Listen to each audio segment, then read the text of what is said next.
Have you ever felt like your identity was a performance you couldn't keep up anymore? Like the version of you the world expects is crumbling. But something inside you whispers, good. What if the breakdown of your ego isn't the end of you, but the beginning of something far more real? Something your nervous system has been begging for, and your soul quietly orchestrated.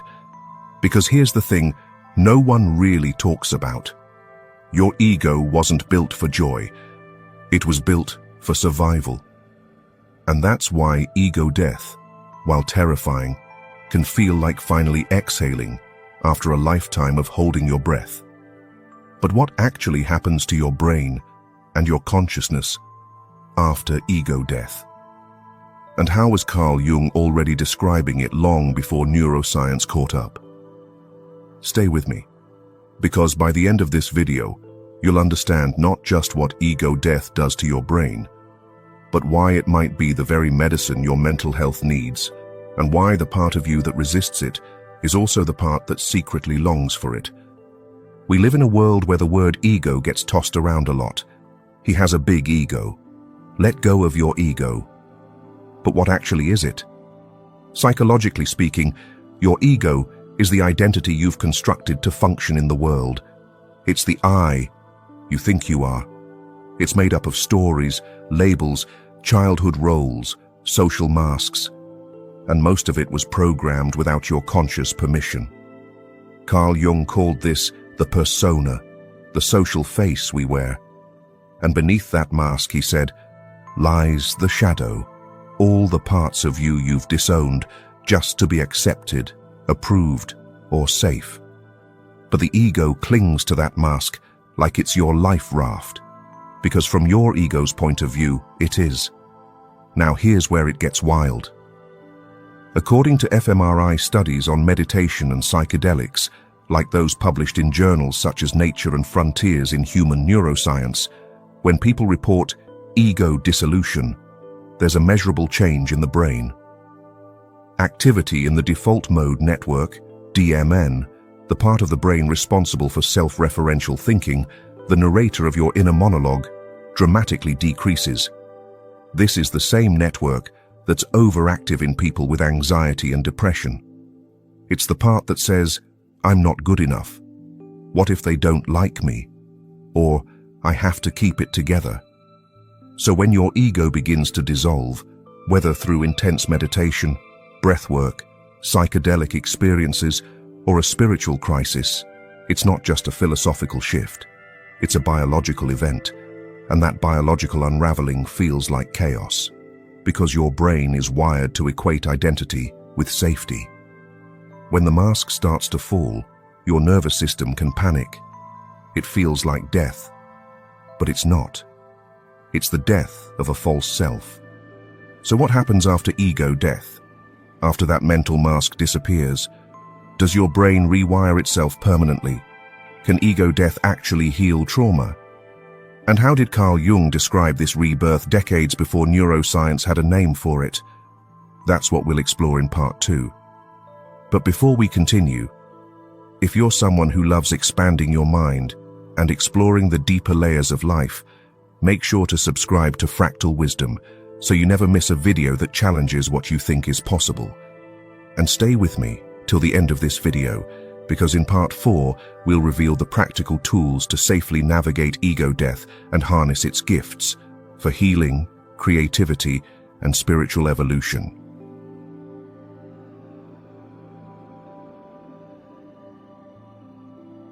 So you've just been through what feels like an emotional earthquake. Your ego, the voice in your head that always needed to control the narrative, has gone quiet, maybe even vanished. You're not sure if you're liberated or losing it. But here's the paradox. Neuroscience is now confirming. When your ego dissolves, your brain doesn't break. It begins to heal. And what happens next might explain why so many people report profound peace, clarity, and even joy after ego death. Because beneath the noise of your identity, there's a deeper intelligence waiting to surface. When the default mode network, DMN, quiets down, Whether from meditation, psychedelics, near-death experiences, or intense breathwork, something else lights up. Neural connectivity across brain regions increases dramatically. This is what researchers from Imperial College London called entropic brain activity. It's a fancy way of saying your brain starts making connections it normally wouldn't, like different instruments in an orchestra suddenly improvising together for the first time. Your sense of self becomes more fluid, more spacious. You start to realize maybe you're not just your thoughts, maybe you're the awareness behind them. One study published in Frontiers in Psychology even showed that the more intense the ego dissolution experience, the greater the long-term reduction in depression and anxiety. Let that sink in. It's as if the brain gets a reboot. Carl Jung would have called this a confrontation with the self, with capital S, the larger, wiser part of your psyche that's been obscured by the ego's fear-based programming. Now, this isn't just mystical poetry. There's real biological change happening here. Research into long-term meditators and psilocybin therapy shows increased activity in the prefrontal cortex, the part of the brain responsible for empathy, insight, and emotional regulation. At the same time, there's decreased activity in the amygdala, which processes fear and threat, which means, after ego death, the brain becomes less reactive and more reflective. You're less caught in loops like, I'm not good enough, or they'll judge me, and more attuned to the present moment, to what is, not what your mind is spinning. This all sounds pretty transformative. But here's the big, scary question that almost nobody talks about.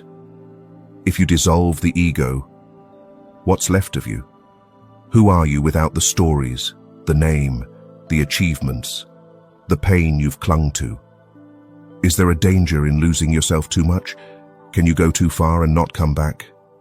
That's where Carl Jung's wisdom becomes crucial, because he warned that breaking down the ego without integration could be just as dangerous as never confronting it. So what does integration look like? How do you rebuild an identity that's aligned with your true self, not your trauma, not your conditioning? That's where we're going in part 3. We'll uncover how Carl Jung's concept of individuation offers the missing link modern neuroscience is only beginning to map, and how you can grow back a wiser, more compassionate sense of self after ego death. This part is crucial, because transformation without grounding can feel like chaos. And if you've ever felt lost in your spiritual awakening or mental health journey, this next part might help you make sense of it all.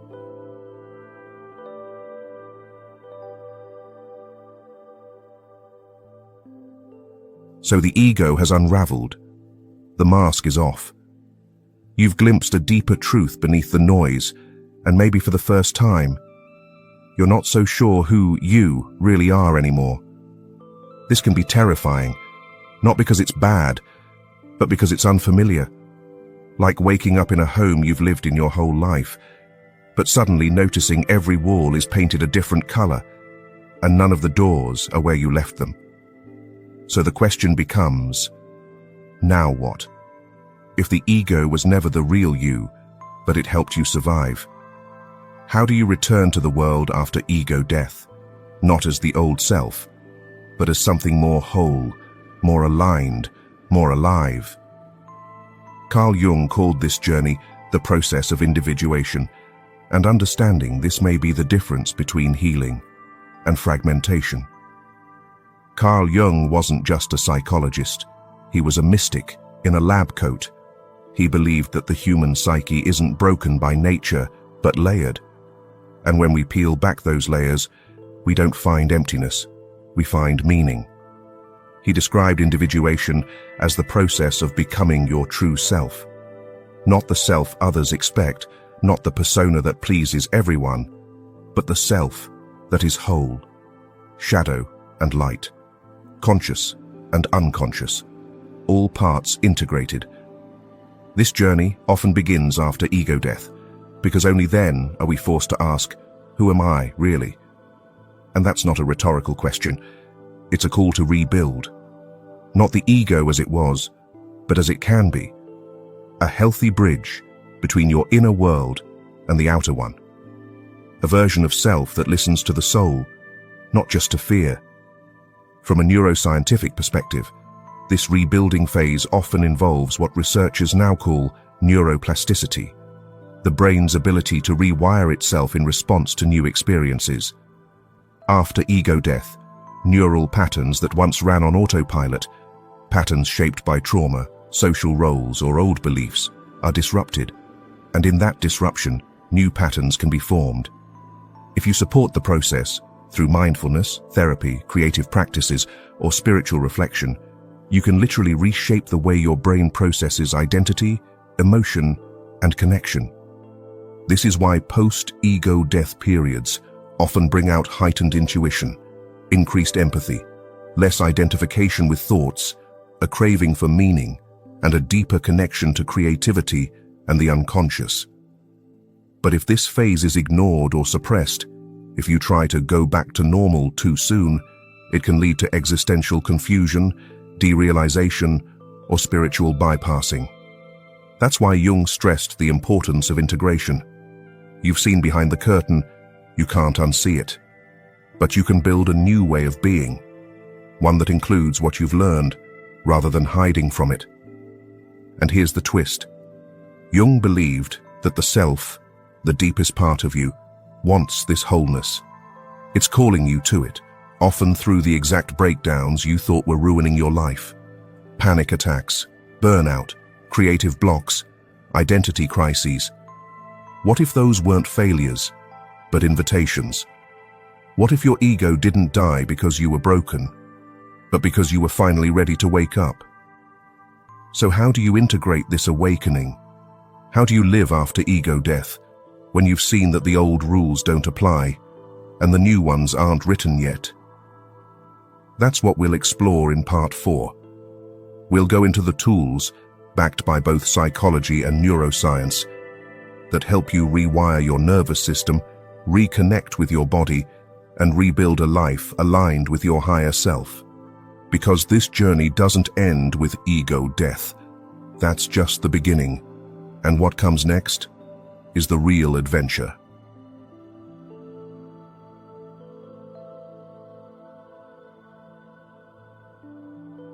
So, you've faced the undoing of everything you thought you were.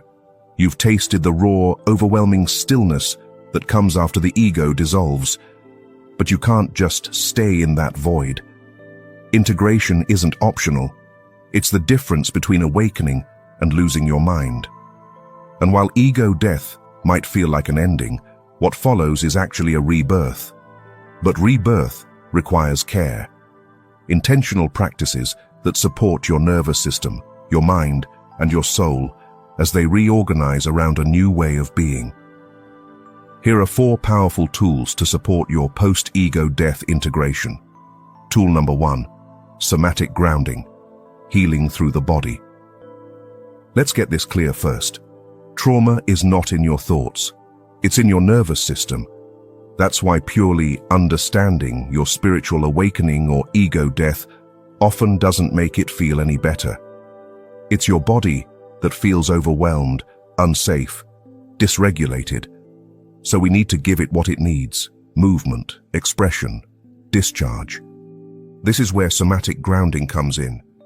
Your body is designed to complete stress cycles, but our modern world teaches us to suppress it all, to stay still, look calm, be polite. But in nature, animals shake after trauma. They tremble, stretch, growl. They release. And we can do the same. Try things like intuitive movement or ecstatic dance. Move like your body is talking. Shaking for 2 to 3 minutes. Literally, just shake everything loose. Breath work, like Wim Hof, or box breathing to re-regulate your vagus nerve. Jumping on a trampoline. Cold exposure. Ice baths or cold showers reset your system. Stretching with sound. Groan, sigh, hum, release stuck energy. Chanting or toning. Vocal vibrations stimulate your parasympathetic nervous system. Walking barefoot in nature. Hitting a pillow. Going to an anger room. Yes, that counts too. These work because your nervous system speaks in sensation, not logic. By giving your body permission to complete stress cycles physically, you're telling your brain, we're safe now. And only then can you truly begin to rebuild. Tool number 2, shadow work journaling, letting the unseen speak. You might be tempted to stay in the light now that you've seen through the ego, but real growth means facing what's still hiding in the dark. That's where shadow work comes in. Jung taught that the shadow is everything you reject or repress. Your jealousy, your control issues, your shame, your desires. But those parts aren't evil. They're just misunderstood. And until you listen to them, they'll run your life unconsciously. Start with simple prompts. What part of myself do I secretly judge or hide? If I were totally honest today, I would admit, what do I resent? And what is that resentment trying to protect? What makes me uncomfortable in others that I may not own in myself? What emotion have I been afraid to feel this week? If journaling feels like a struggle, don't force it. Some of us are more verbal. Try voice recording your thoughts instead. Just speak them out loud like you're having a conversation with your inner world. The goal isn't to fix anything, it's to witness it. Because what you can name, you can integrate. What you avoid grows stronger in the dark. Tool number 3, archetypal awareness, meeting your inner cast. This one's powerful and often overlooked. Carl Jung believed that your psyche is made up of archetypes, universal energies or patterns that show up in every culture, myth, and dream.